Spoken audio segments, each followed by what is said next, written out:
What's up, guys? Today we have special guest Dakota Bailey. He owns rentals, does Airbnbs, and last year he did over $1 million flipping and wholesaling in Indiana.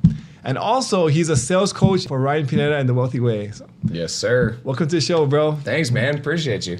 It's super excited. I mean, you're crushing it in real estate, but also like as a coach and as a salesperson, I feel like you have a real gift, and like our team uses your stuff. And so I think later on we'd love to like dive into like your thought process and like the whole sales process, because I think that's really interesting. For sure. It's such a huge part of just a real estate investing in general, right? But I love sales, so yeah, I would definitely love to talk about that. So I guess before that, how did you get, what were you doing before real estate, and how did you kind of get started? Yeah, so before real estate, I started off in car sales. Okay. And so I was in car sales for about 6 years, but I was in car sales for about 4 until I really started taking off. So I actually ended up salesperson of the year for 4 years in a row. Wow, so I did really well in sales because I was just working so hard, and I was reading every book I possibly could. On sales. Yeah, on sales, and then it ends up that sales and self-development kind of mix in between. So like How to Win Friends and Influence People. Have you read that? Yeah, by what's his face? Dale Carnegie. Yeah. Love that book. Yeah, so that one is like a mixture between self-help, but then also sales. And so a lot of them kind of get mixed in between each other. Yeah. And so I just started reading books, which is kind of funny because that was never my background in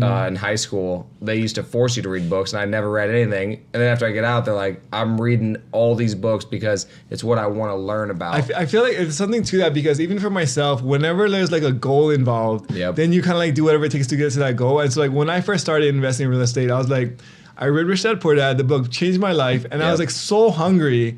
I just want to consume and read anything that I could get my hands on. When normally I'm not a big reader, but like just because I was so like enamored with that goal, I was like, boom, it turned me into like a reader. 100%. Same thing happened for me. So I read How to Win Friends and Influence People was a big one for sales, and then I also read Think and Grow Rich. That was actually the first one that I ever read. Right? Yeah.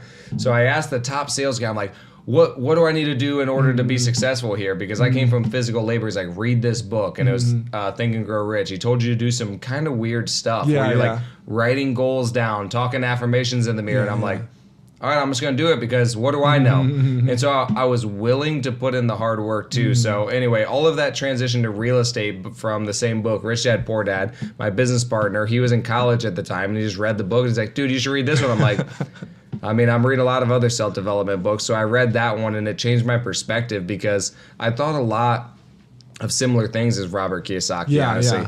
Like where school taught me to like, okay, it's a right and wrong, and like, I thought that I didn't like to learn, but actually I love to learn. And so... You didn't like checking boxes and taking tests and memorizing things, right? So, I was not good at memorizing.